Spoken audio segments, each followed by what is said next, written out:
Ya, ahí se inició la grabación. Vamos a hacer una clase central en los aspectos más que tienen que ver con nuestra parte.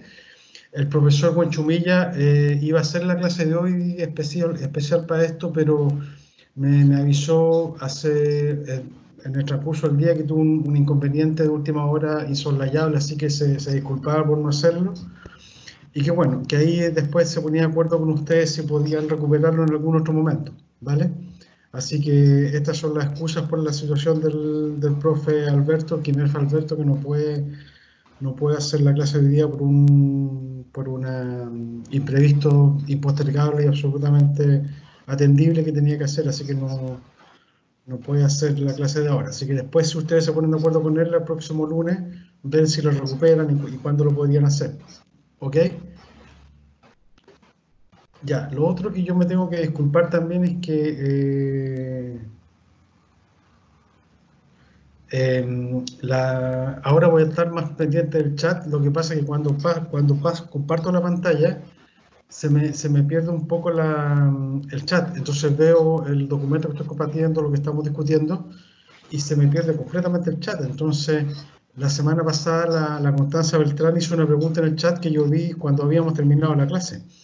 Entonces ahí le contesté todo y quería ver un poco, responderle ahora con algunas cosas para discutir, ¿vale? Así que, de nuevo, si alguien tiene micrófono puede ser más expedito porque es más rápido y yo lo puedo escuchar, porque a veces el chat francamente se me escapa un poco, ¿vale? Entonces eso, quiero excusarme por eso. No, bueno, todavía no sé si ingresa o puede venir hoy día la Constanza, pero esa es la situación, ¿ya? La Constanza me preguntó por el tema, es solamente un aspecto que voy a mencionar, traje algunos datos sobre el tema de la metodología de los censos, cómo influye la forma que se pregunta, el tipo de pregunta, las condiciones de emisión, las condiciones de recepción, en la respuesta que se dan en los censos, particularmente con el tema de la inscripción a un pueblo indígena o una cultura indígena. Vamos a ver aquí un poco de eso. Que fue una pregunta que se empezó a incorporar desde el censo de 1992. ¿Cómo esos datos cambian? Lo hizo a propósito de algo que comentamos en la clase pasada. Acuérdense que empezamos con el tema de la diáspora, tematizamos la migración mapuche como diáspora, de acuerdo a parte importante del movimiento de intelectuales mapuche. Y claro, y en ese sentido me preguntó el tema de los censos. No sé si en otros cursos de metodología o en el curso Pueblo Originario, no sé, en alguna otra parte, en etnología no vimos eso. ¿Se han discutido el tema de los censos, de cómo influyen los tipos de preguntas que se hacen o no al respecto? ¿O no? O no sé si la Constanza también compartió la pregunta con alguien más de los que está acá. ¿Cómo se trabaja el tema de las preguntas en los censos, particularmente aspectos más sensibles como la inscripción o la identificación con un pueblo indígena o con una religión, que fue otro elemento que se incorporó también en el censo del 92? ¿Cómo se hace las consecuencias que eso tiene? Cambiar una pregunta, cómo se redacta la pregunta, en fin, porque eso fue lo que me consultó Constanza la otra vez. No sé si lo han visto, lo han discutido en algún ramo.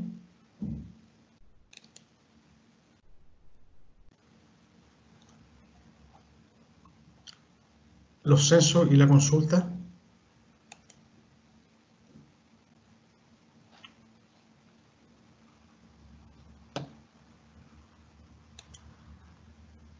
¿No?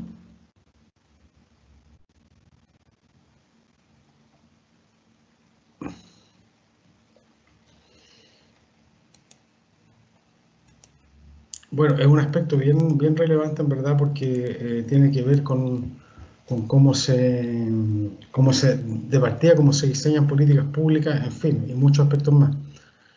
Pero miren, podemos decir básicamente, haciendo un resumen, que el censo del año 92 se preguntó por primera vez se habían hecho preguntas anteriores en censo en Chile, pero esta fue la primera vez que se preguntó por un criterio subjetivo de identificación o de adscripción más bien, a través de la pregunta por pertenencia, si se pertenecía.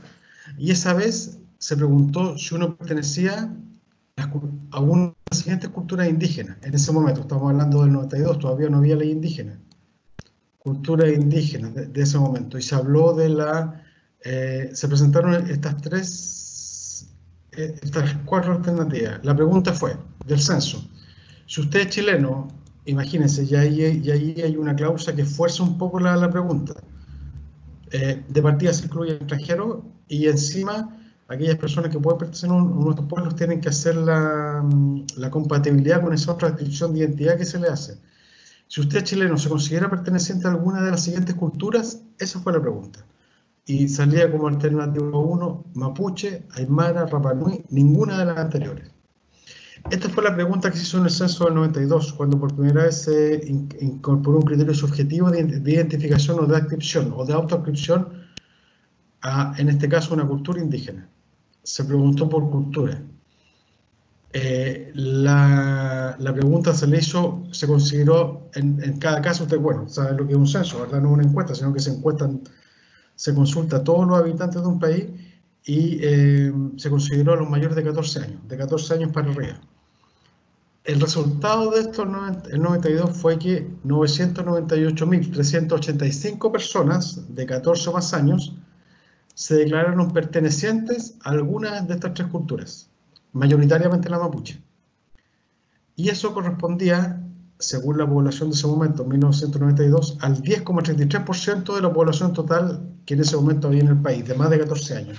O sea, en el censo del 92, de acuerdo a esta pregunta, por adscripción, pero perteneciente al tema de cultura, se preguntó si uno pertenecía a una cultura, salió ese porcentaje, 10,33%. Cerca de 1 millón de personas, la mayoría de ellos identificados con el pueblo mapuche. Fue la primera. Sí, adelante. Estamos estrenando un documento, es que en el compartir pantalla se ve Teams. Ah, perdón. O yo veo Teams, no sé si a alguien más le estará pasando. A ver. Estoy compartiendo, ¿no? Sí, no se ve el documento. A ver, ¿sigo compartiendo pantalla? ¿Sí? Sí. Sí. Comparte pantalla, pero se ve Teams. ¿Ahí sí? Se ve chat. ¿Ahí sí o no? No, se sigue viendo Teams. Ya. Es que ese es el problema. El problema, al tener el chat, me pasa eso. ¿Te fijáis? Entonces voy a tener que cerrar el chat. Y... ¿ahí sí? Profe, igual en caso de que salga alguna pregunta en el chat, puedo estar atenta y se la digo por micrófono. Sería lo ideal. que, para que no le... Gracias, Camila. Oye, ¿ahora pueden ver esto, no? No, todavía se ve el chat, profe. O sea, Teams. A ver. Oh. Bien, vamos a compartir. ¿Ahí?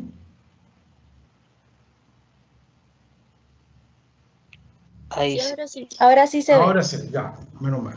Ya. Voy a ir, vamos a hacer una clase más resumida también, pero voy a ir con más calma para que, y voy a estar atento a las preguntas. Bueno, todo lo que les dije antes, perdón, era esto. El resultado es esto. Esta fue la pregunta, si usted es chileno, se considera perteneciente a alguna de las siguientes culturas, y las alternativas eran 3, mapuche, aymara, Rapa Nui. Esto se preguntó en el 92, a todas las personas del país, en un solo día.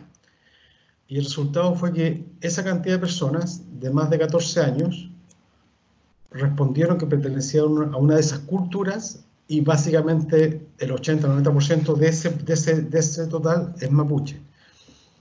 Y eso correspondía a la población en ese momento al 10,33% de la población. ¿Ok? Ese fue el resultado. Hubo mucho debate porque en este tiempo ya se dijo que preguntar por cultura era un tanto vago, es muy amplio, que podría preguntarse mejor por pueblo. Habían diferentes representantes indígenas que decían eso. Sin embargo, la pregunta del censo siguió siendo cultura. ¿Por qué se decidió así? No sé. A lo largo de los 90, ustedes saben que la encuesta CACEN, que es la que de caracterización socioeconómica que se aplica, se aplica, ya no me acuerdo con qué periodicidad, incorporó la pregunta que después cambió para el censo del 2002, que se hace cada 10 años, y esta se incorporó la pregunta por pueblo. Entonces, después de este resultado del 92, el 2002, 10 años después, en cambio hubo importantes cambios. A mí me faltó una vez. Si bien se mantuvo el criterio subjetivo de identificación o de pertenencia, se preguntó a través de pertenencia, esta vez en cambio se preguntó por pertenencia a pueblo. Y en la respuesta se incluyó a toda la población, no solo los mayores de 14 años. Los que tenían menos de 14 años, en el 2002, los padres o la persona responsable contestaba por ellos. Yo no sé si ustedes ya, para esta época me imagino que sí, pues sí, menos, tenían ya recuerdo este censo del 2002, ¿no? Todavía estaban muy imberbes. Éramos muy chicos. Era muy chico, pero ya habían nacido. Sí, sí. Bueno, te informo que tu padre contestó por ti esta pregunta entonces, o tu madre, no Claro. sé, ¿quién estaba a cargo? La pregunta acá fue, ¿pertenece usted a alguno de los siguientes pueblos originarios o indígenas? Y aquí se incorporó una lista más amplia de pueblos: Alacalufe, Atacameño, Aymara, Coya, Mapuche, Quechua, Rapanui, Yamana, Yagán o ninguno de los anteriores. Estos eran todos los pueblos que hasta esa fecha estaban reconocidos en la ley indígena, la ley del 93. Hoy día me parece que se sumó el pueblo de Aguita a esta lista. Entonces, diferencias. La semejanza siguió predominando el criterio de adscripción, preguntando por pertenencia, pero a pueblo, no a cultura. Pueblo es una categoría más restringida. Tiene una carga más política también. Cultura es mucho más amplio, más vago, da luz a una idea de ciertos repertorios o de elementos culturales o de elementos, manifestaciones, creencias, pero que no necesariamente se pueden referir tan directamente a un colectivo, menos hoy día con la globalización y el tema de la hibridación cultural. En cambio, pueblo sí es mucho más susceptible de ser, de referirse a un colectivo, a una entidad sociológica que tiene un presente, que también tiene un pasado, una construcción de realidad en la historia, tiene una historicidad y también tiene una representación de sí mismo como colectivo. Es más fácil identificarse también. Esta fue la pregunta. Entonces, si en el 92 la pregunta fue por cultura, con menos pueblos, y el resultado fueron 998.385 personas de más de 14 años que dijeron pertenecer a una de esas culturas, básicamente la mapuche. Con esta nueva pregunta, tiremos apuesta. ¿Qué fue lo que pasó? ¿Se preguntó por pueblo? ¿Se consideró a todos los mayores de 14 años? No, o sea, a toda la población, o sea, hasta las guaguas nacidas, y se preguntó por esta mayor variedad de pueblos. Entonces quiero apuestas. ¿La cantidad aumentó o disminuyó?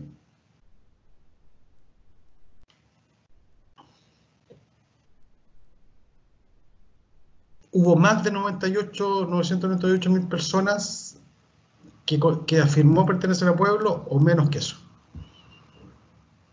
Yo supongo que aumentó. Aumentó. ¿Quién más dice que aumentó? Yo igual creo que aumentó. ¿Quién más dice que aumentó? Yo igual creo eso. ¿Vamos por el aumento? ¿Sí? Sí. Error. Disminuyó. No. ¿Y cómo? 692.192 personas declararon pertenecer a uno de esos pueblos, fundamentalmente A mapuche. ver, ¿y cómo era la otra pregunta? La primera pregunta era por pertenencia a cultura, 92, y 10 años después fue por pertenencia a pueblo.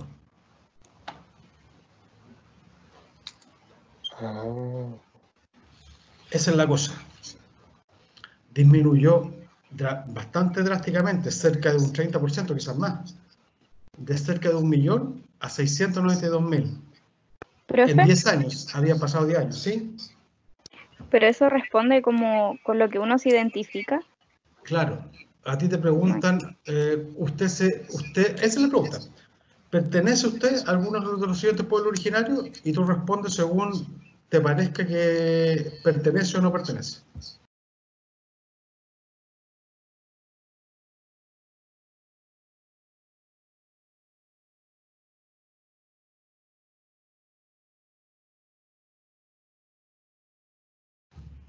Ya. No hay ningún rasgo objetivo que rescate el censo, ni acá tampoco. No te preguntan por tu apellido, no te preguntan dónde nació tu madre, sino que cuál es tu adscripción. ¿Sí? Esa fue la diferencia.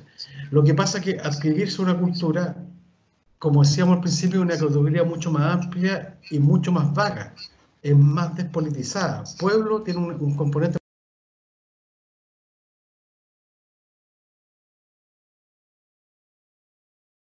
más político ya. ¿Se fijan? Y eso habrían pasado. Como más de 10 años. participación. Es como pertenecer.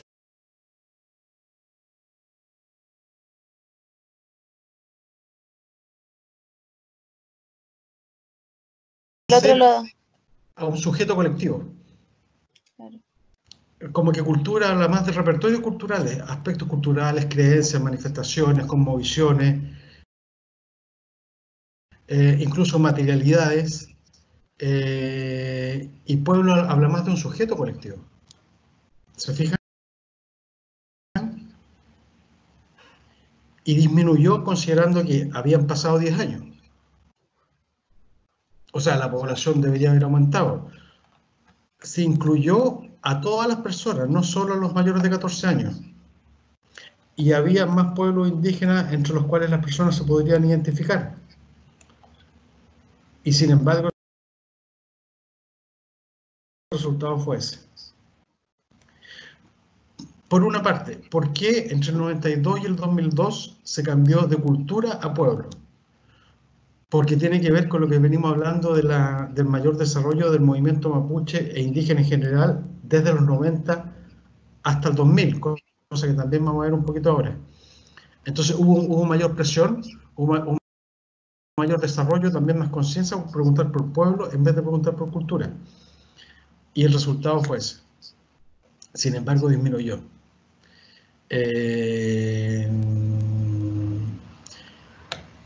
Fue una disminución bien significativa, y esto me acuerdo que generó varias clases de polémica. Hubo gente dentro del movimiento mapuche, por ejemplo, y otras personas que llegaron a hablar de un genocidio estadístico por esta disminución. Como si hubiera sido hubiera algún elemento de premeditación en esto.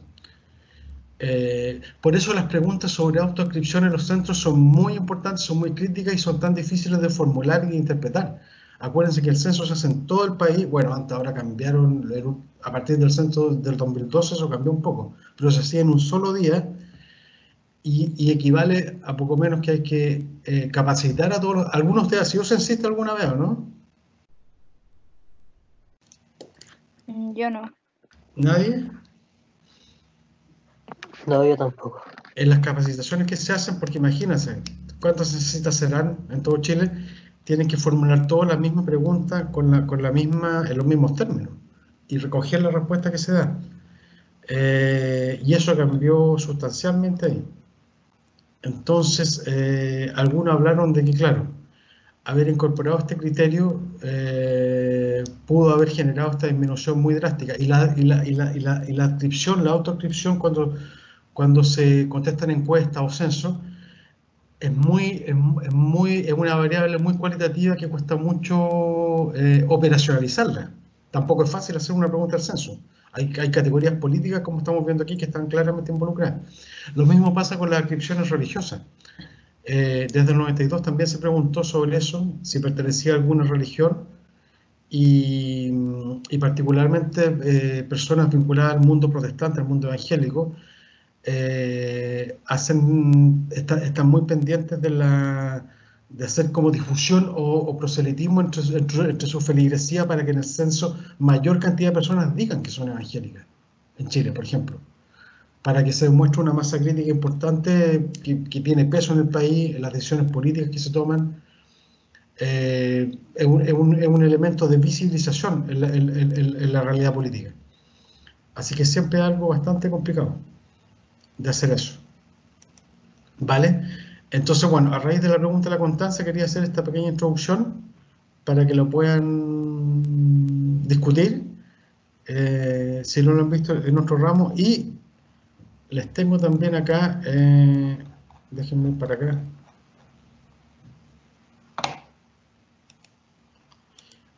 En este mismo módulo, no, ahí está un libro.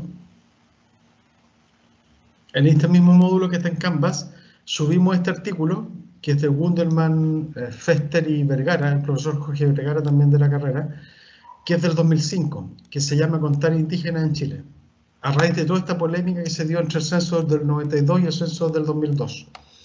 Es un artículo bien interesante que discute todos los elementos de esta polémica sobre qué es lo que significa políticamente, cruzado con argumentos técnicos, la contabilización censal de la población en Chile. Hacen un recuento histórico desde el siglo XIX hasta ahora y después discuten básicamente los censos del 92 y del 2002, los que vimos ahora.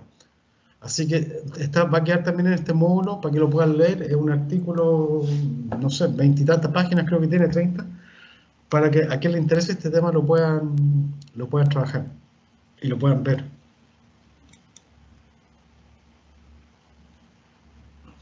Yo no sé si realmente quizá en uno de los ramos que debería tener la carrera se podría discutir más bien la problemática de los censos, ¿les parece? ¿No? Porque igual es un aspecto importante. Para trabajar, a partir de ahí se definen muchas políticas públicas, por ejemplo. ¿Cómo se hacen esas preguntas? ¿Sí? Ya, ¿no hay ninguna pregunta escrita por ahí, muchachos? Para que vamos rápido. ¿No? No, profe. Ya. Bueno, y ahora vamos a ver este otro aspecto que es lo que es un poco la continuación que vimos en la clase pasada. ¿Se acuerdan que en la clase pasada hablamos de la migración mapuche en el siglo XX a las ciudades, particularmente a Santiago, y introdujimos el concepto de diáspora, con que intelectuales mapuches, parte del movimiento, hablaban, reconceptualizaban la migración, población en diáspora, fuera del territorio original o de la autoctonía. Y dejamos dos textos ahí, uno de Antileo y otro de un historiador mapuche y otro de Margarita Calfío, José Ancán, que fueron los primeros que rescataron este tema de la diáspora. La migración mapuche a Santiago, a las ciudades, pero hablemos fundamentalmente de Santiago, fue muy importante dentro del siglo XX. Ya dijimos que tenía que ver con todo lo que pasó después de la erradicación, la llamada pacificación de la Araucanía, la política de entregar títulos de merced o reducciones, que redujo más que dramáticamente la tierra que se disponía para esto, para vivir la población mapuche, ya sin bases de sustentarse materialmente y roto las relaciones de articulación en el parentesco, se empezó una migración muy masiva, persistente, a ciudades, Temuco, Concepción, pero fundamentalmente a Santiago durante todo el siglo XX. Pero si bien esa migración fue persistente en el siglo XX y fue masiva, también se la cataloga como invisible, en el sentido de que fue una migración más bien a lo largo de todo el siglo XX, individual y familiar, sin lograr una organización en una visibilidad orgánica en la ciudad. Me refiero a organizaciones importantes que sean específicamente mapuche urbanas. Habían organizaciones mapuche en esa época, desde los 20, los 30, los 40, pero no tenían una especificidad urbana. Y las actividades de estos migrantes en la ciudad no lograban marcar presencia en el territorio, en el espacio urbano. Durante muchas décadas, clásicamente en los 50, los 60, la visibilidad de los mapuches en Santiago se concentró en encuentros de esparcimiento, particularmente los fines de semana, en espacios determinados de la ciudad, especialmente la Quinta Normal. La Quinta Normal en Santiago, ustedes saben los que son en Santiago, los que están allá, está ahí en Matucana, frente a la estación central, hacia el norte, hacia el Mapocho, es un parque que está ahí, que durante mucho tiempo, los años 40, los años 50, los años 60, fue un encuentro predilecto de aquellos migrantes mapuches que llegaban a Santiago y se encontraban básicamente los fines de semana. Eran espacios para sociabilizar, para conversar, para ponerse al día, para recibir noticias de las comunidades, en fin, de aquellos que trabajaban acá. Era clásico esos espacios de socialización, pero básicamente los fines de semana. Y más allá de esos encuentros, no había una visibilidad clara de la presencia mapuche en la ciudad, a pesar de ser persistente y masiva en realidad. Se encontraban dispersos en diversos lugares de Santiago, pero no constituían barrios propios, por ejemplo, mayoritariamente mapuche, sino que convivían con las zonas más carenciadas de la ciudad, con todas aquellas otras personas que vivían en esos lugares que no eran mapuche.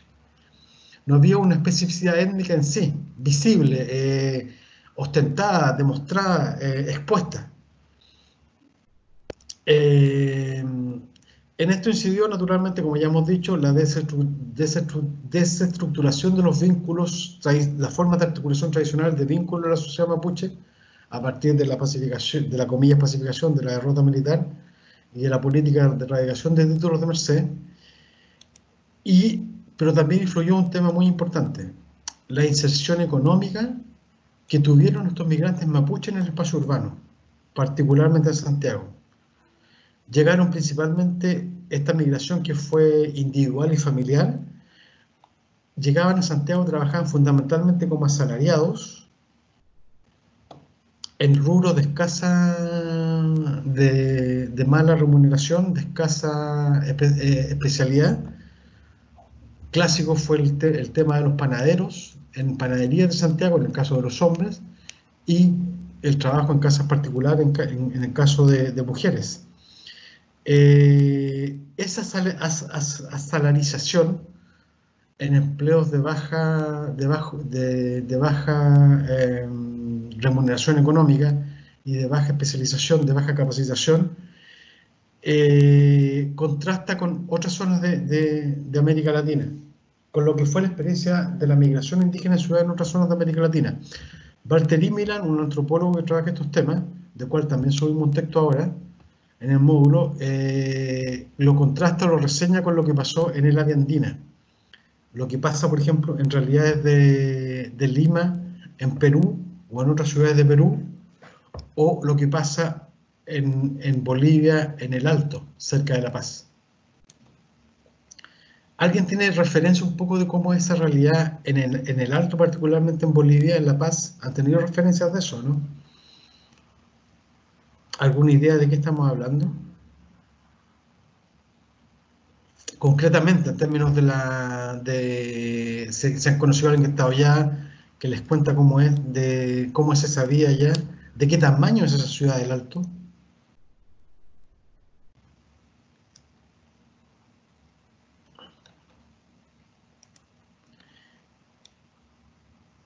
El Alto es una ciudad que está inmediatamente aledaña a La Paz, en Bolivia. Y Bolivia está La Paz, perdón, está como una especie de anfiteatro, una especie de foso, por decirlo así, entre montañas, en un valle, en una garganta de valle, y al lado, en la altiplanicie, se fue poblando un territorio que se llamó El Alto, naturalmente, donde está el aeropuerto, que fue empezándose a poblar básicamente por población aymara circundante, pero en tal cantidad que hoy en día vive tanta o más gente en el Alto, en la parte de arriba, que en la misma ciudad de La Paz. Tiene más gente. Es una ciudad dentro de la ciudad. Y esa ciudad dentro de la ciudad se fue creando a lo largo del siglo XX y básicamente es mayoritariamente población aymara. Algunos elementos quechos, pero básicamente aymara de la cercanía. Es una migración que se va asentando en la ciudad y va marcando la ciudad, la va haciendo más visible, la presencia indígena es más clara, mantienen contacto con sus lugares de origen, que en ese caso están bastante cercanos, funcionan y se articulan redes de parentesco más claras, vigentes, y muy importantemente la inserción económica de estos migrantes en la ciudad, en esos casos, no es como en el caso mapuche, que fueron asalariados y empleados, empleos de baja calificación, sino que la subsistencia económica de esa migración andina en Lima, en el Alto, en La Paz y en otras ciudades, es más bien con vinculaciones permanentes con la comunidad y basadas en actividades que tienen que ver con el trabajo por cuenta propia.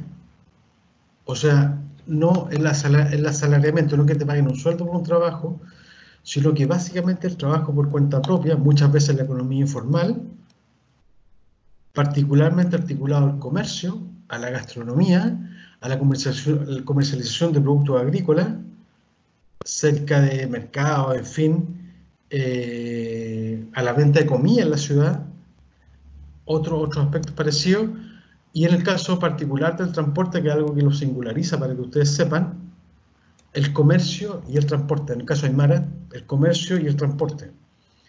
Personas que tienen familias que tienen una empresa de transporte entre Iquique y Bolivia, que trabajan en el tema del transporte a nivel de camiones o de otras formas de movilización de pasajeros. Esos trabajos por cuenta propia, el trabajo en el comercio, en el transporte, en la economía informal, ha sido muy característica de la ocupación urbana en los países andinos, manteniendo vínculos con sus lugares de origen y articulando siempre lazos fuertes de parentesco, no cortándolos. Por lo tanto, la ocupación urbana en estas ciudades es muy distinta a lo que ocurrió en el caso mapuche.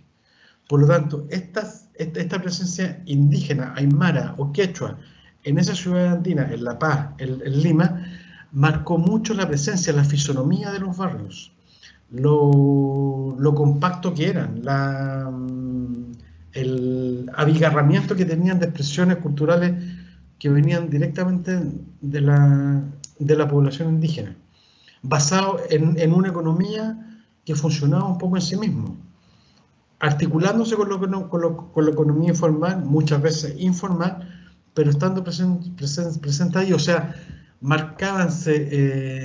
entraban en la ciudad y marcaban ciertos territorios de la ciudad, no el centro histórico, no donde viven las élites, no donde viven las clases acomodadas, pero sí importantes zonas periféricas de estas ciudades de una manera consistente, importante, maciza, notoria, evidente, expresándolo. Y esto no fue el caso mapuche durante todo el siglo XX. Y al respecto, Imilan dice lo siguiente: para el caso chileno, la formación de economías étnicas, entendidas como la participación en actividades económicas basadas en redes sociales con el lugar de origen, así como la formación de barrios con alta concentración de población indígena, fueron experiencias más bien excepcionales en Santiago, que no ocurrían en Santiago. En cambio, sí, fueron muy importantes en estas otras ciudades, en otras partes. En Centroamérica y en México también se dieron experiencias similares. Si alguna vez alguien tiene la posibilidad de ir a Bolivia, a La Paz y al Alto, yo les puedo decir que es una experiencia absolutamente ineludible de ver y de conocer. Ver ahí cómo se articula esa economía, ver cómo se creó una ciudad dentro de la ciudad, con sus propios códigos, la inmensidad que tiene, las diferencias de clase que establecen al interior de la ciudad.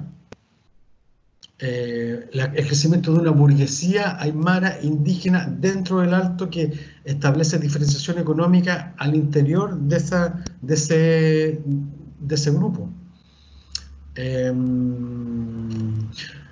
En internet, si ustedes pueden ver, en YouTube y en otros lugares pueden ver descripciones y videos.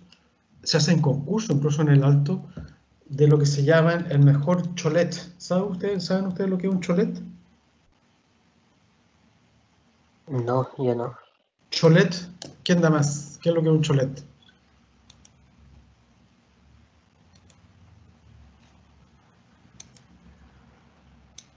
Tiene que ver con una casa. ¿Qué cosa, profe? Cholet, S-O-S-H-O-L-E-T. Cholet.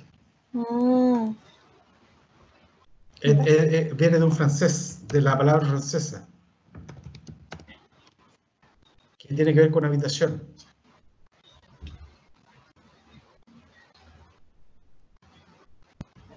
Bueno, esto es un cholet, miren.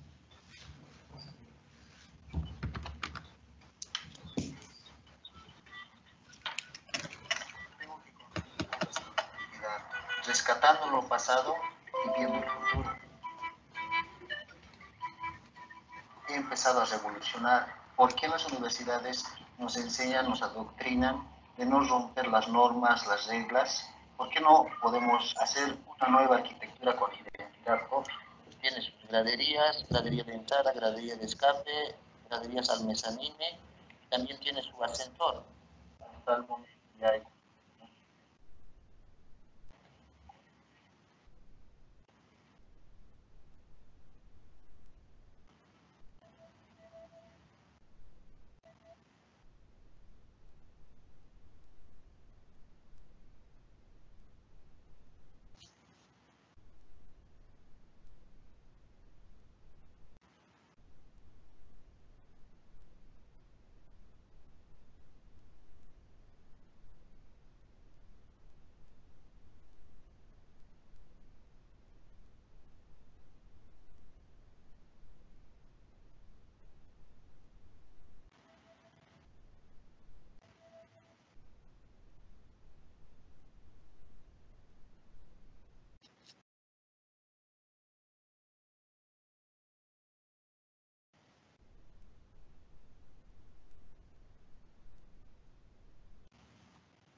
Profe, ¿Sí?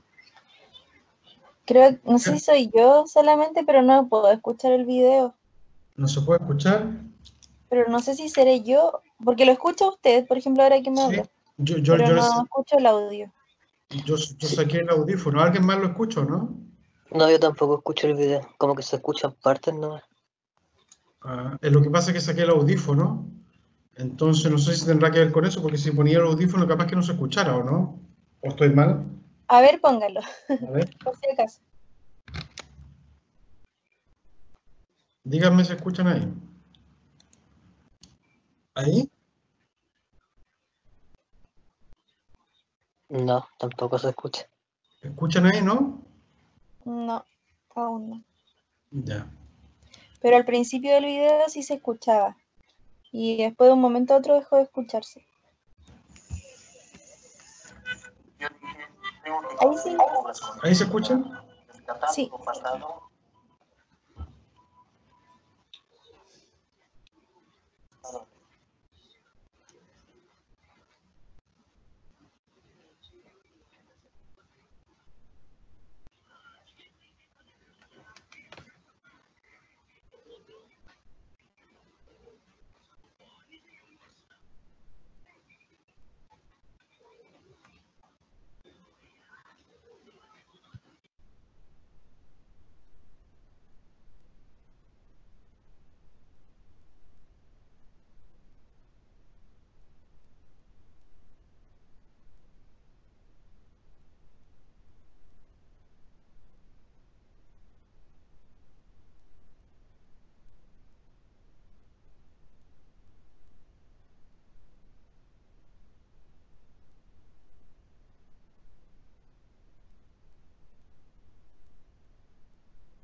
Profe, no escucho, la verdad.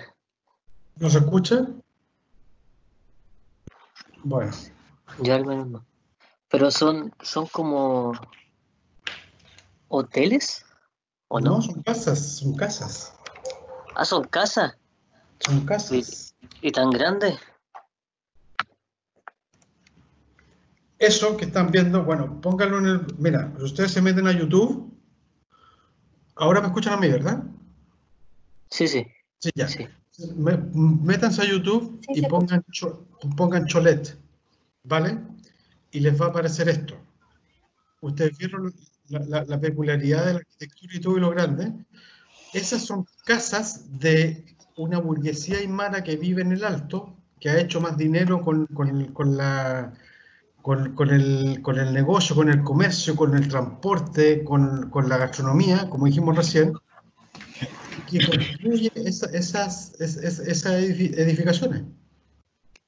Muchas veces una misma casa grande sirve para que viva la familia, una familia, digamos, enriquecida, en un piso tienen el restaurante, en el otro piso pueden tener, no sé, alojamiento, y dejan los pisos superiores para que viva la familia, una familia grande, varios pisos, con piscina, en fin, etc. Entonces son propiedades particulares de ricos aymaras en el Alto.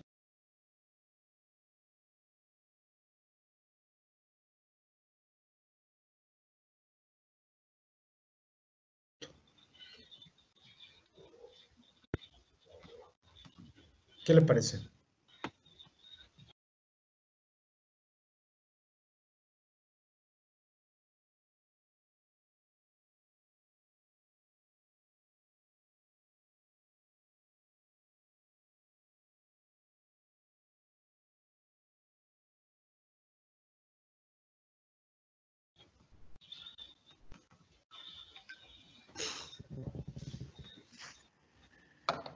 Profe, pero ellos basan su economía entonces como en estos cholets. Lo que pasa es que su economía no depende... espérate, es que no... Lo que pasa es que la economía... ellos, como les digo, la economía básicamente es el comercio, el transporte,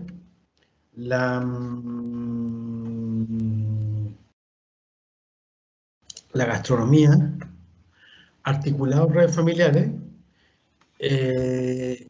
y han adquirido una cierta riqueza.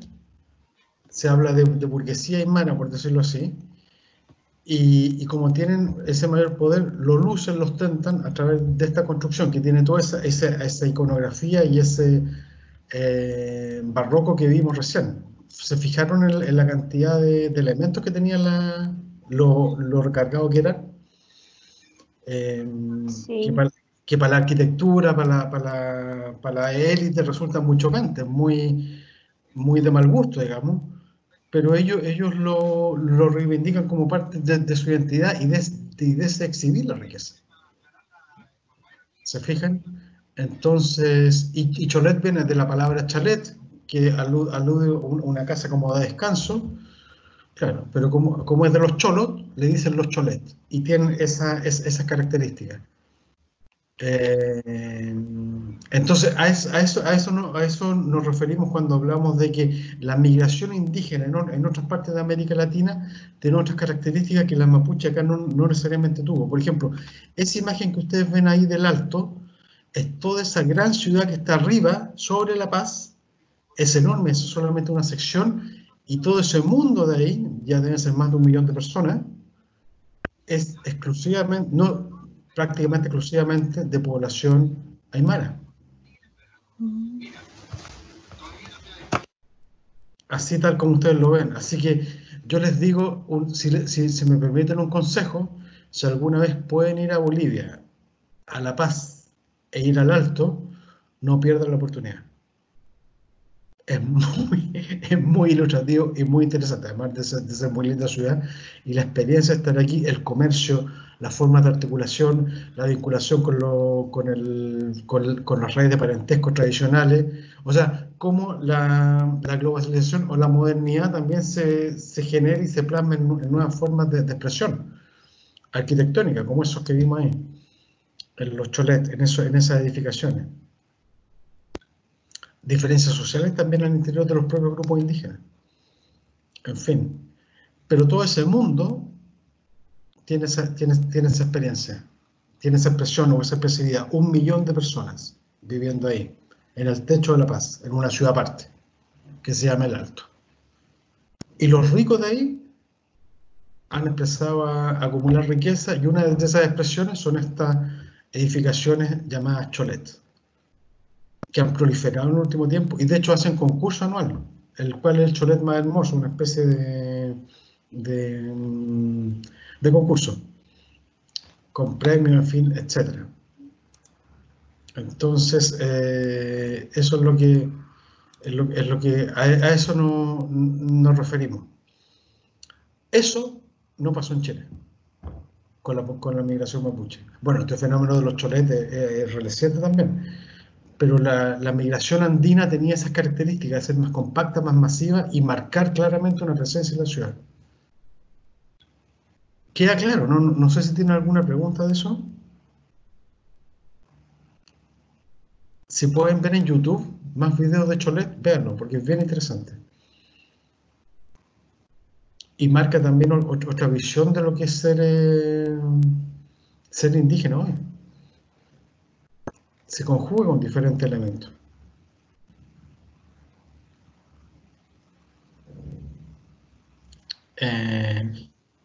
Profe, Dígame. pero esa ciudad, no sé, es una ciudad, ¿cierto? El Alto, Sí, y se rige bajo las leyes de Bolivia. claro, por supuesto. Ahí. Por supuesto, pero a lo que vamos es que la conformación social, sociológica de ahí es un enorme barrio básicamente indígena aymara que se asentó ahí, a diferencia de La Paz, que también tiene población, una tradicional población indígena, que está abajo, al ladito pero abajo, bajando como unos acantilados desde arriba, porque eso es el alto donde está el aeropuerto. Cuando uno llega a La Paz, llega ahí, el aeropuerto está ahí, y de ahí se baja por una serie de carreteras. Hace poco pusieron unas líneas de teleférico que comunican el alto con el centro de La Paz, que está abajo, en una garganta, en una garganta de valle inmediatamente abajo. Ahí, en la historia de la ocupación española en La Paz, fue la sede colonial. Cuando fue Alto Perú, vive ahí la élite paseña, la burguesía blanca, en fin. Y también la misma ciudad de La Paz tiene muchos suburbios indígenas muy importantes, pero digamos, La Paz es la ciudad que refrenda, que reclama esa tradición colonial. El Cambio Alto fue una zona que se fue poblando más o menos espontáneamente con esta población indígena, como un enorme suburbio de La Paz, que ahora ya es otra ciudad, y que claro, tiene esa característica social, sociológica o étnica, de ser un barrio prácticamente exclusivamente aymara, enorme. Repito, 1 millón de personas. Esa es la cantidad de gente que vive en el Alto. Naturalmente se rige con las leyes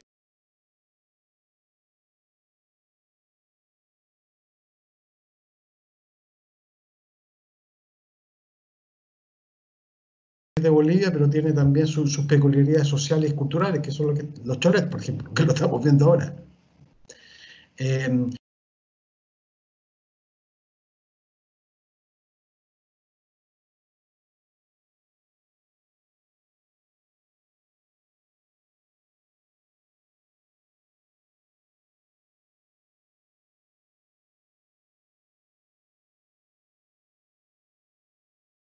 Fue una de las grandes bases de apoyo del gobierno de Evo Morales también, donde el Evo Morales y su movimiento al socialismo sacaban mayores cantidades de votos, eran en zonas rurales y en zonas urbanas.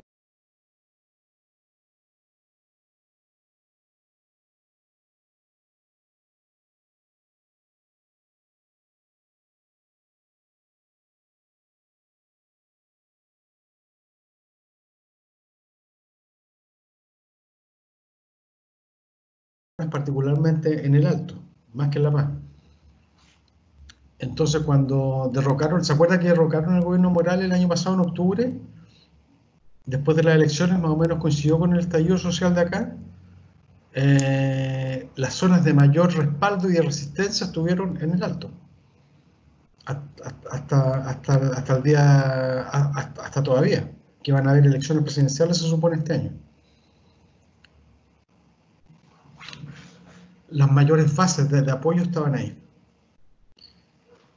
Entonces, esa realidad que era tan clara en Bolivia, en la zona andina, en otra parte de América, en Chile con la migración mapuche no se dio.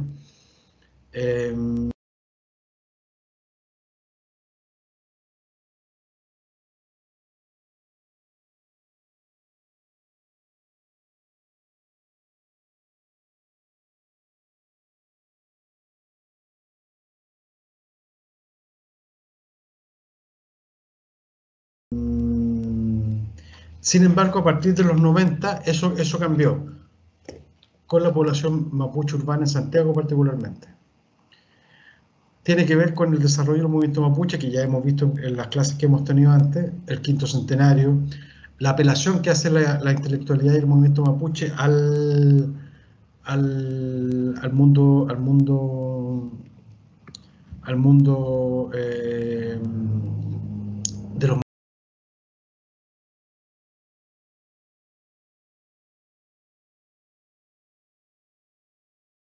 mapuche urbanos, o guarriache, como se le conoce, como sale ahí, no sé dónde está la palabra, ahí. Guarriache es la, no sé si lo alcanzaron a ver con el profe Huanchumilla.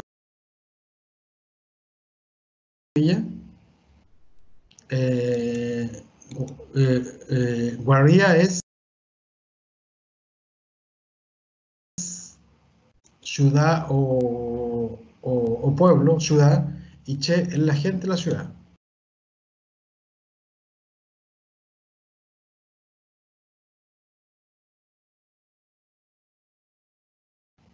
Esa es la palabra mapuche para decir quien vive en la ciudad, guarriache.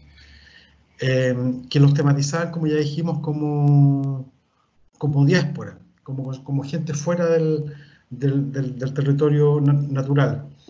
Pero durante los 90 se comienza a ver una mayor mapuchización, por decirlo así, de espacios públicos en la ciudad, y particularmente en Santiago, y una mayor visibilización de los propios mapuches urbanos.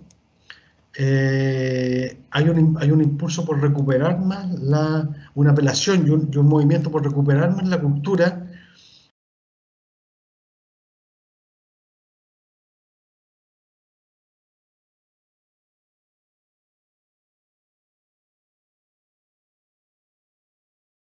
y vincularse con las demandas enarboladas en el mundo mapuche, en la tierra mapuche del sur, en el Gualmapu, en el horizonte de la autonomía y en la construcción del discurso de pueblo y nación. Acá hay un dato, el mismo artículo de Imilan, que está en el libro que también está subido al módulo, dice que, por ejemplo, en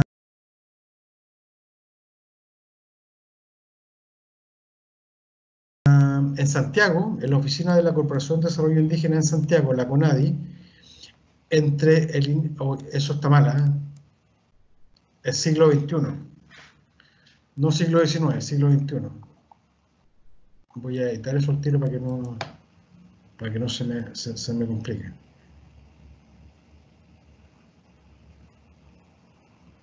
Disculpen,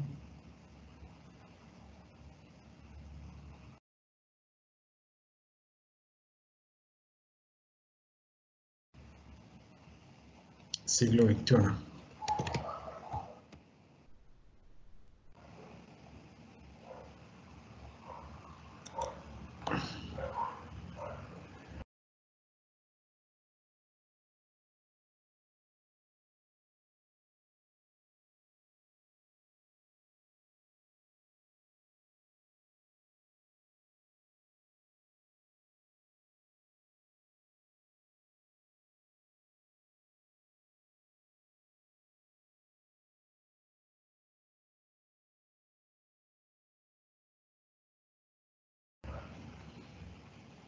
Ya.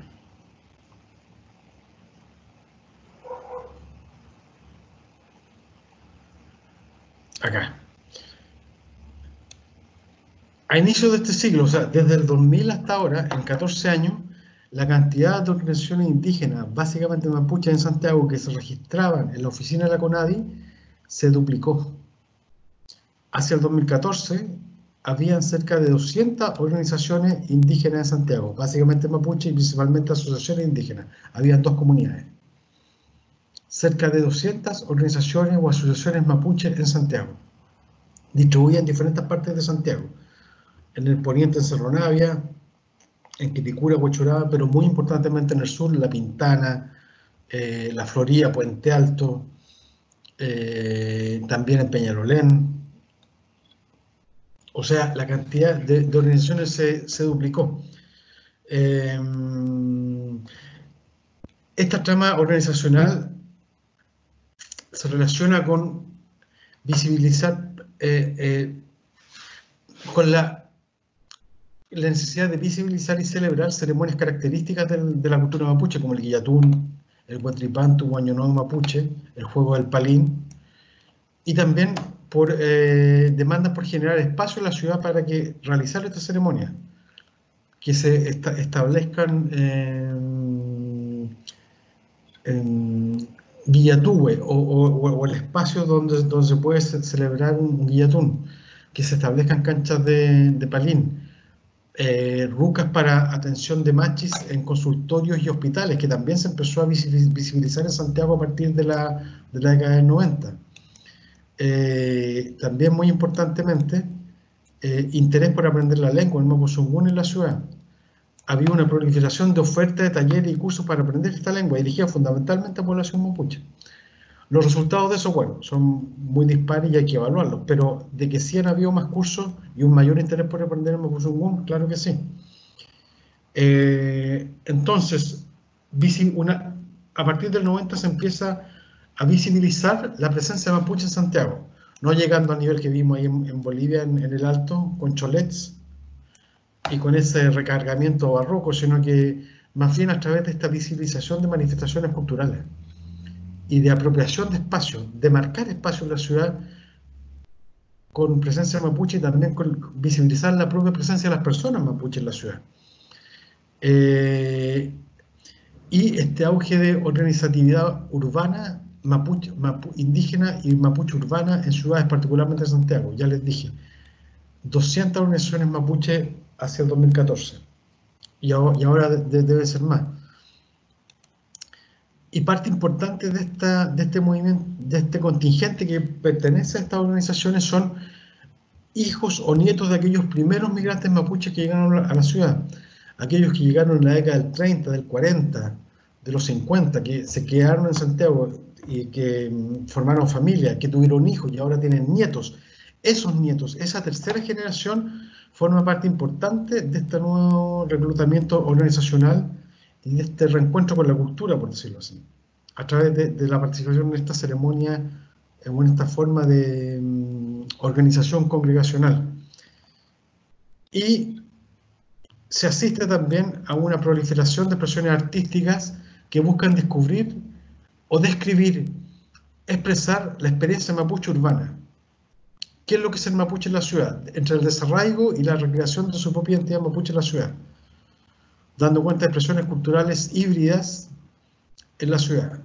Poesía, por ejemplo, David Aniñir y poetas mujeres mapuches como Clorinda Cuminao, etc. Expresión visual, el artista Francisco Huichaqueo, que es el que nos va a acompañar la próxima clase. El próximo lunes él va a exponer parte de su trabajo y contarnos qué es lo que él busca expresar en su trabajo y cómo se articula con toda esta expresividad mapuche urbana y mapuche en general. Ya hablé con él y él me confirmó que va a estar el próximo lunes en la parte de cultura, y expresiones musicales muy variadas, que son híbridas, que mezclan sonidos actuales como el rap, el trap, la cumbia, con una reivindicación cultural mapuche. Entonces, asistimos a una visibilización de expresiones culturales mapuches que expresan el nuevo ser y el nuevo sentir de ser mapuche en la ciudad, mucho más visible. A ver, veamos si podemos ver esto a propósito de expresiones artísticas, musicales.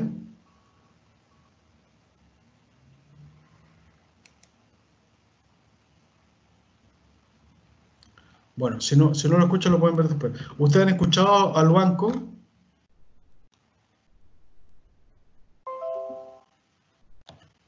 No, yo no los conozco, no. ¿Luanco? ¿Lo han visto alguna vez? Ojalá se pueda escuchar. Si no se escucha, ustedes lo ven después en el módulo, lo pueden buscar en YouTube. Pero ya dijimos, nuevas expresiones que visibilizan desde el arte, también la poesía, las artes plásticas, la visualidad, la crítica literaria y también la música. Vean esto. Ojalá se pueda escuchar, si no ustedes me dicen, ¿eh?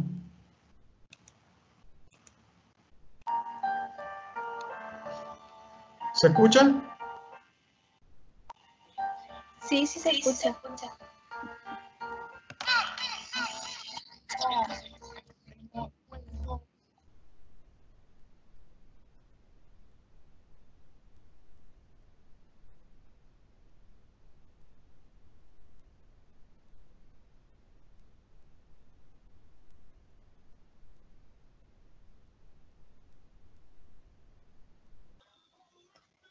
Profe, ahora se dejó de escuchar.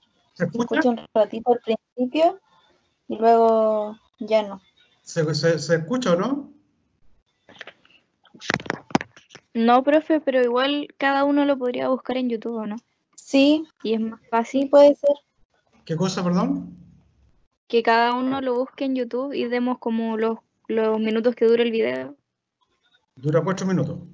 ¿Ok? Mira, véanlo en YouTube. Se llama Luanco y la canción se llama Caquiñé, que significa otra vez, nuevamente, Caquiñé. Luanco con K y la canción se llama Caquiñé, con K tal como sale ahí.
Let's.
¿Terminó el video, no? Sí, profe. Ah, pero a mí se me terminó hace mucho rato, ¿no?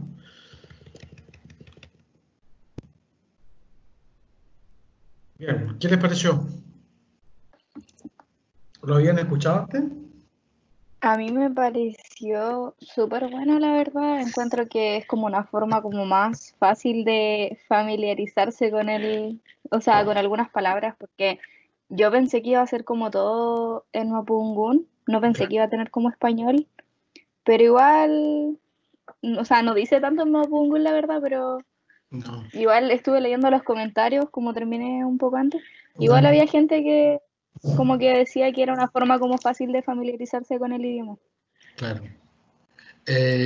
Bueno, él se llama Luanco, no sé cuál es su nombre, cómo es su nombre artístico, no sé.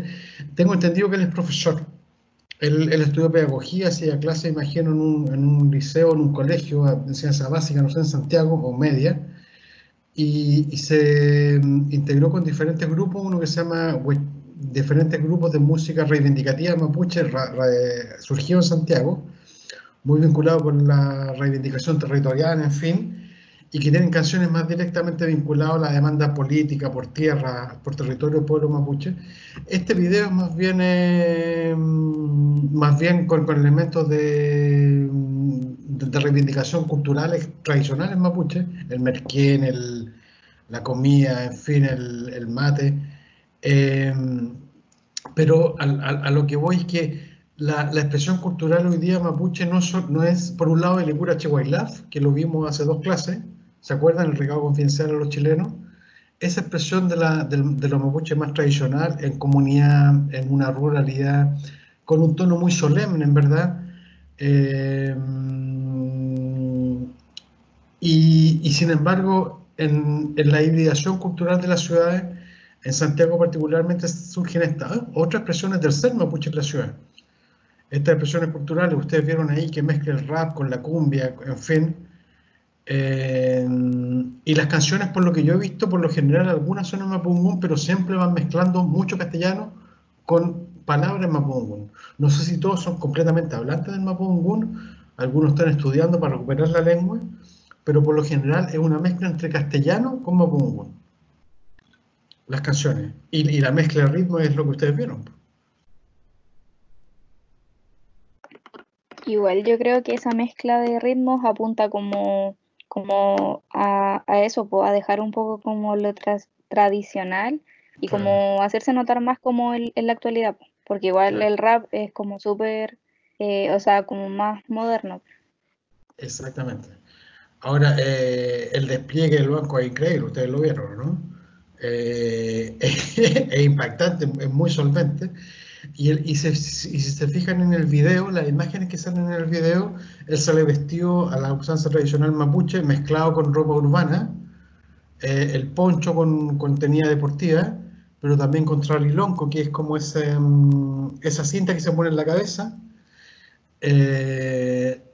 Y también las imágenes de espacio que salen son exclusivamente las de la población en Santiago, en la periferia. Una parte que es donde vive mayoritariamente mucha parte de la población mapuche, seguramente la propia historia de vida de este artista. Las zonas de la periferia, puede ser Cerro Navia, Peñarolén, y se mezclan imágenes del Gualmapu, del país mapuche del sur.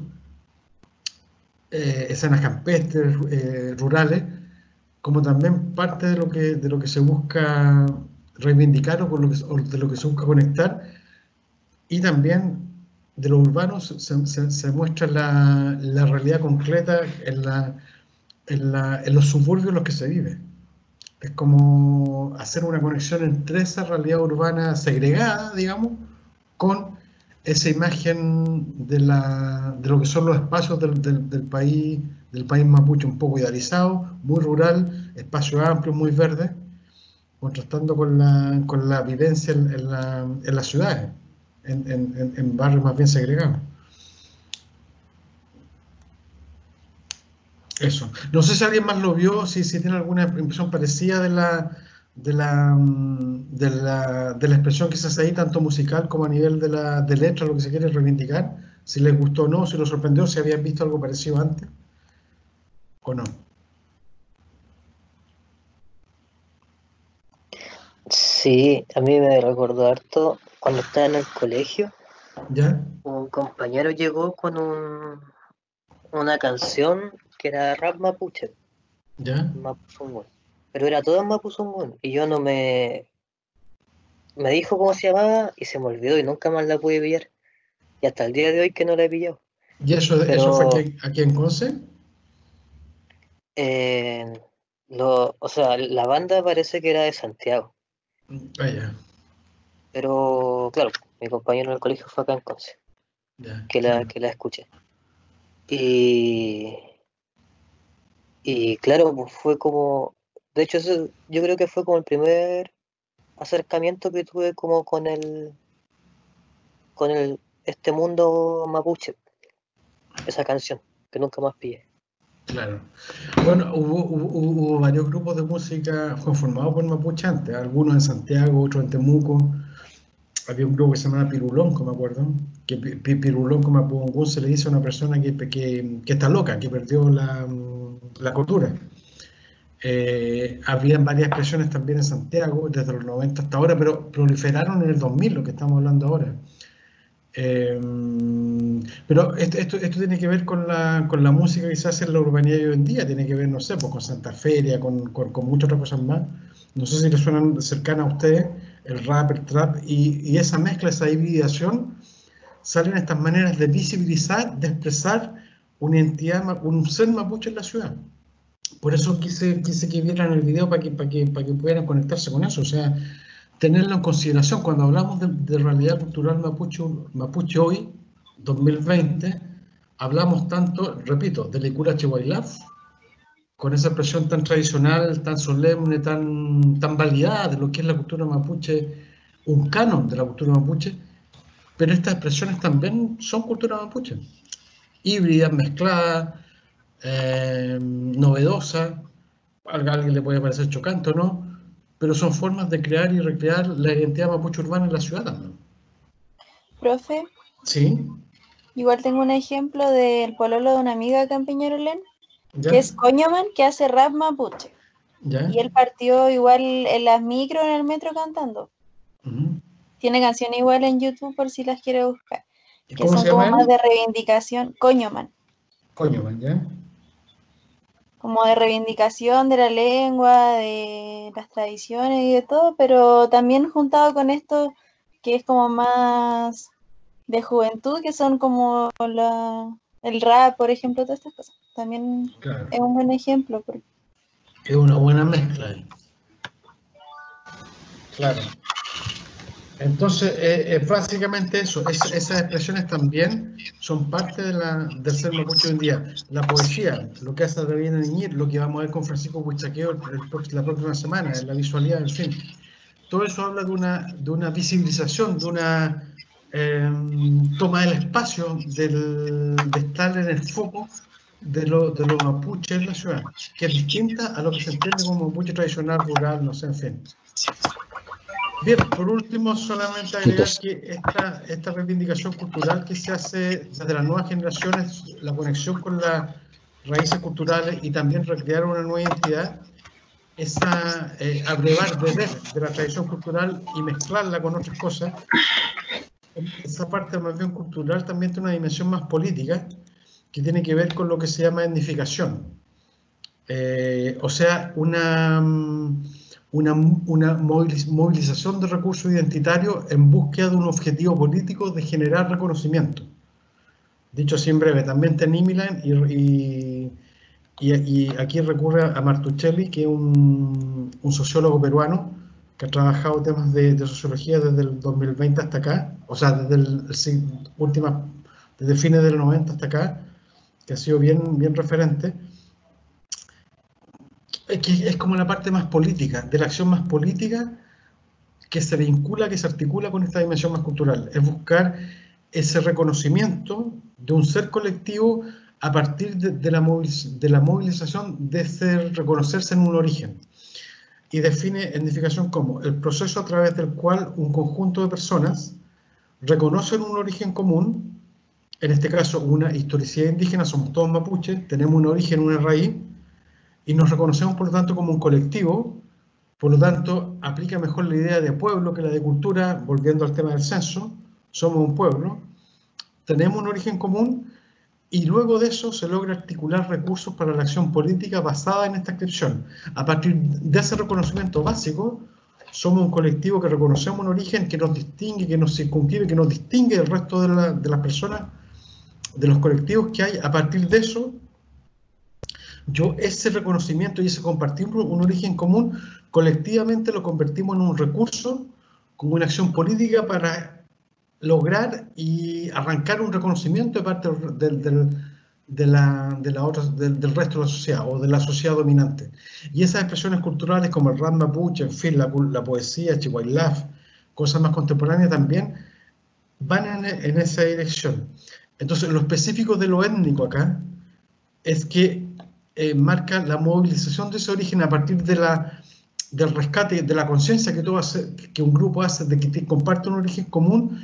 Esa conciencia de compartir un origen común se moviliza, se convierte en un recurso político para obtener y arrancar reconocimiento como colectivo, ya sea que la otra sociedad te reconozca, que el Estado te reconozca, hacerte más visible. O sea, todo lo que hemos visto hasta ahora, hasta acá, es la parte más cultural del asunto, pero esto también tiene otra variable que es concomitante con ella, que es la articulación política, la lucha por el reconocimiento. Y eso también es parte de esto.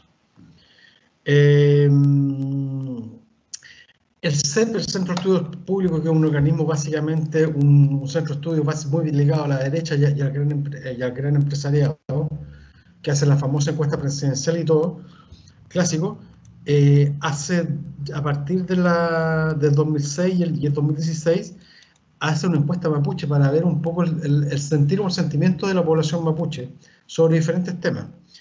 Y la última encuesta la hizo en 2016, encuestó un total de 1.029 mapuches urbanos y rurales, en Santiago, en la Araucanía, en el Biobío y en los lagos. Se concluye en esa encuesta que la participación de la población mapuche urbana, generalmente considerada a partir de esa muestra, se supone que esa muestra representativa, bueno, esta es la muestra total de la encuesta, habría que ver aquí cuánto es la muestra urbana o la rural, pero hoy día la mayor parte de la población mapuche vive en las ciudades, sumando los que viven en Temuco, los que viven en Santiago, los que viven en Concepción, la mayoría vive en ciudades. Pero viendo esa población de mapuche urbana, la participación, por lo que dicen contestar, en ceremonias como el Guillatún, el Huachipato o el Palín, sigue siendo minoritaria. Alrededor de a ver si tengo acá, este texto que le subí, déjenme ver si lo puedo pillar acá. Está hacia el final, para que lo puedan ver.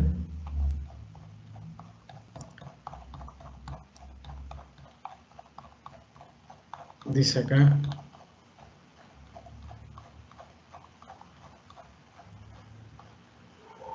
claro, espérate.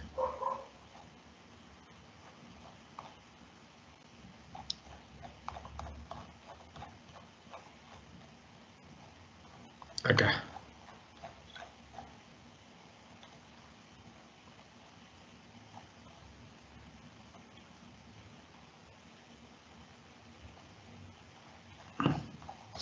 Bueno, decían que básicamente, no encuentro el dato ahora, pero van a leer este artículo porque se lo subí, que aproximadamente acá, fíjense en esta tabla, a partir de la encuesta del 2016, ¿con qué frecuencia participa usted en el Guillatún? La población urbana, esta fue la encuesta del 2006 y se compara con la encuesta que se hizo en el 2016, a población mapuche. Fíjense, la población urbana participa apenas de todos los encuestados, el 2006 era un 3,3%, el 2016 un 3,4%, o sea, se mantuvo igual.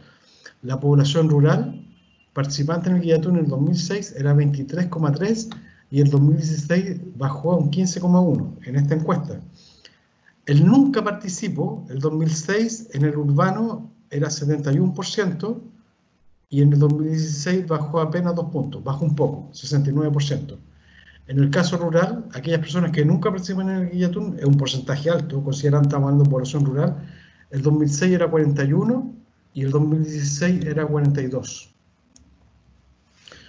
El resultado de esta encuesta, en el libro que les compartí en el módulo, y particularmente para que lean este artículo, pero pueden leer todo el libro, que es una publicación que actualiza diferentes dimensiones del pueblo mapuche hoy en día a partir de resultados de la encuesta, aplicado al 2016, y el libro es del 2017. Salen diferentes aspectos en lo que la coincidencia entre las valoraciones de la población urbana y rural mapuche son muy parecidas. Hay muy poca variación con respecto a la importancia de la lengua, con respecto a la forma de propiedad, si prefieren tenencia colectiva o individual de la tierra, en fin, sobre la idea de ser mapuche en la ciudad o no, que se considera que sí es posible ser mapuche en la ciudad a pesar de que esa identidad está más desafiada. En fin, hay valoraciones bastante similares con variaciones menores entre la población mapuche rural y urbana. Pero fíjense, la participación en esas ceremonias sigue siendo relativamente baja. Él nunca participa, él rondea el 30%, el 70%. O sea, según esto, la población mapuche urbana que participa en el Guillatún es del 30% de todos los mapuches que viven en la ciudad. Aparece poco, pero si ustedes piensan en las condiciones hostiles en que se tuvo que se desarrolla la vida de la población mapuche en las ciudades, particularmente antes, quizás más que ahora, no deja de ser un número significativo que el 30% de la población mapuche urbana diga participar en guillatunes en la ciudad. Eso quiere decir que se hacen guillatunes en la ciudad, que hay organizaciones que te invitan, que tienen redes de contacto, que puedes participar, que a lo mejor tienes familiares. En fin, eso es importante considerarlo. Entonces, a pesar de eso, igual sigue siendo una población minoritaria la que dice participar, pero igual sigue siendo relativamente importante por lo que dijimos recién. Entonces, eso, es como la exposición de hoy día era una pequeña caracterización, como decía acá, de los aspectos de la realidad de la población mapuche urbana a inicios del siglo XXI.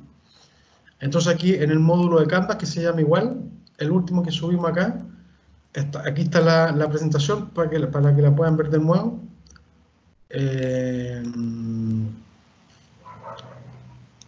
Acá está el libro de Imilan, El ser mapuche en la ciudad, es un artículo.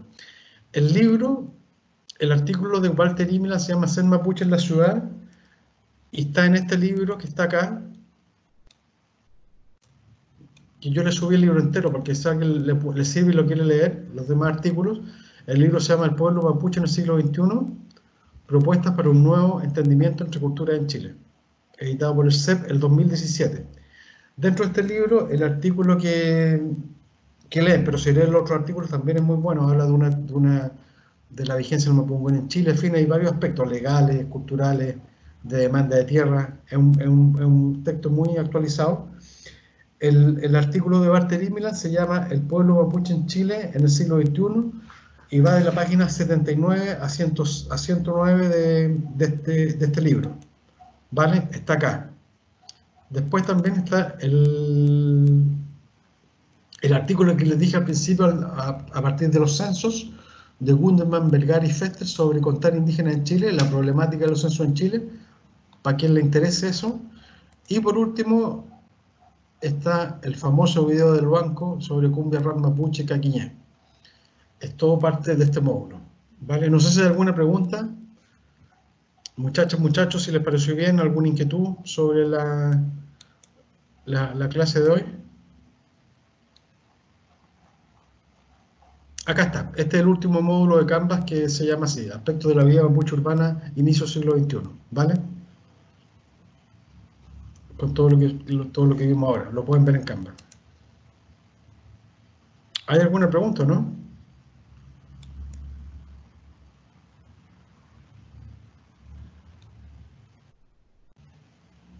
Camila, Consuelo, Lucas, en fin, Javiera. No, profe, por mi parte no. Me quedó todo claro. Claro. Bueno, espero que entre los choletes y el banco le haya gustado ver los videos, aunque no se hayan escuchado. Y bueno, les reitero entonces que de nuevo les doy las disculpas por el profe Alberto, que no pudo hacer la clase hoy día por un imprevisto que tuvo. Y nos vemos el próximo lunes entonces. En la parte cultura, el próximo lunes va a venir Francisco Huichaqueo,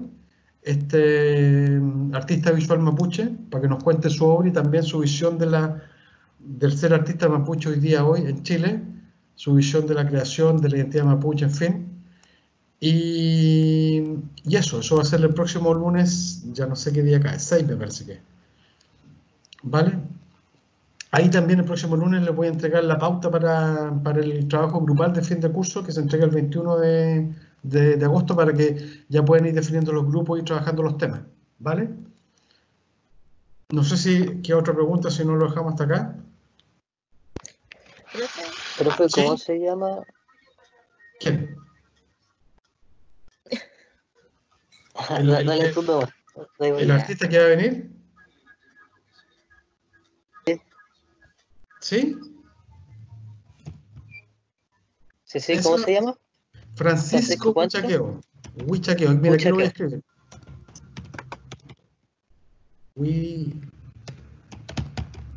Huichaqueo. Ahí está. Francisco Huichaqueo. Él es mapuche, es artista, estudió arte en la Universidad de Chile en Santiago y se ha dedicado al tema de las artes visuales. Hace documentales, en fin, cosas de ficción también. Y es profesor de la Universidad Nuestra Concepción, en la Facultad de Arte. Así que él va a estar el próximo lunes conversando con nosotros sobre los tópicos que ya dijimos, su obra y también su visión de la creación mapuche hoy en día, qué es ser un mapuche hoy día en Chile, qué es ser un artista mapuche hoy día en Chile, y un poco todos los temas estos que hemos visto ahora, la identidad de la ciudad, en fin, la creación. Por si pueden ver algo en YouTube, si encuentran algo de él. Ha hecho varios documentales y bueno, va a exponer algo de eso en la próxima clase para que también conversemos con él y tengamos directamente a un creador mapuche conversando en la clase, compartiendo con nosotros. ¿Ya? Gracias. Entonces, les repito que el próximo lunes le entrego la pauta para los ejercicios, para el trabajo final del curso, para que ya vayan pensando qué tema pueden trabajar, con qué bibliografía y los grupos, quiénes formarían los grupos. Los módulos de Canva ya tienen varios textos subidos que les pueden servir de referencia o pueden ser otros. Entonces, para que ya a partir del próximo lunes lo empiecen a pensar y ver qué tema podría ser. ¿Ok? Ya, voy a tener la grabación entonces. ¿Ok? Ya, muchas gracias.